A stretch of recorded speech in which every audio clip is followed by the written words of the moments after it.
when Shelley, having compared the human sensibility to an Aeolian lyre, goes on to add that it differs from a lyre in having a power of internal adjustment, whereby it can accommodate its chords to the motions of that which strikes them, he is assuming the same belief. "Can you be righteous," asks Traherne, "unless you be just in rendering to things their due esteem? All things were made to be yours, and you were made to prize them according to their value." St. Augustine defines virtue as ordo amoris, the ordinate condition of the affections in which every object is accorded that kind of degree of love which is appropriate to it. Aristotle says that the aim of education is to make the pupil like and dislike what he ought. When the age for reflective thought comes, the pupil who has been thus trained in ordinate affections, or just sentiments, will easily find the first principles in ethics. But to the corrupt man they will never be visible at all, and he can make no progress in that science. Plato before him had said the same. The little human animal will not at first have the right responses. It must be trained to feel pleasure, liking, disgust, and hatred at those things which really are pleasant, likable, disgusting, and hateful.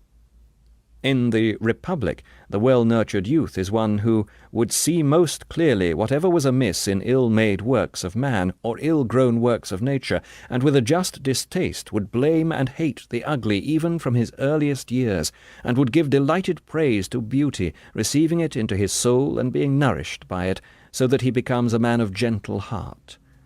All this before he is of an age to reason, so that when reason at length comes to him, then, bred as he has been, he will hold out his hands in welcome and recognize her because of the affinity he bears to her. We were told it all long ago by Plato. As the king governs by his executive, so reason in man must rule the mere appetites by means of the spirited element. The head rules the belly through the chest, the seat, as Alanus tells us, of magnanimity, of emotions organized by trained habit into stable sentiments. The chest, magnanimity, sentiment, these are the indispensable liaison officers between cerebral man and visceral man. It may even be said that it is by this middle element that man is man, for by his intellect he is mere spirit, and by his appetite mere animal.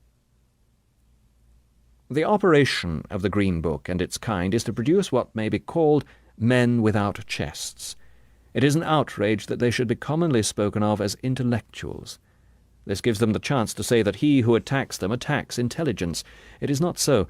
They are not distinguished from other men by any unusual skill in finding truth, nor any virginal ardour to pursue her. Indeed, it would be strange if they were. A persevering devotion to truth, a nice sense of intellectual honour, cannot be long maintained without the aid of a sentiment which Gaius and Titius could debunk as easily as any other. It is not excess of thought, but defect of fertile and generous emotion that marks them out. Their heads are no bigger than the ordinary. It is the atrophy of the chest beneath that makes them seem so. And all the time, such is the tragi-comedy of our situation, we continue to clamour for those very qualities we are rendering impossible. You can hardly open a periodical without coming across the statement that what our civilization needs is more drive, or dynamism, or self-sacrifice, or creativity. In a sort of ghastly simplicity, we remove the organ and demand the function. We make men without chests, and expect of them virtue and enterprise. We laugh at honour, and are shocked to find traitors in our midst. We castrate, and bid the geldings be fruitful.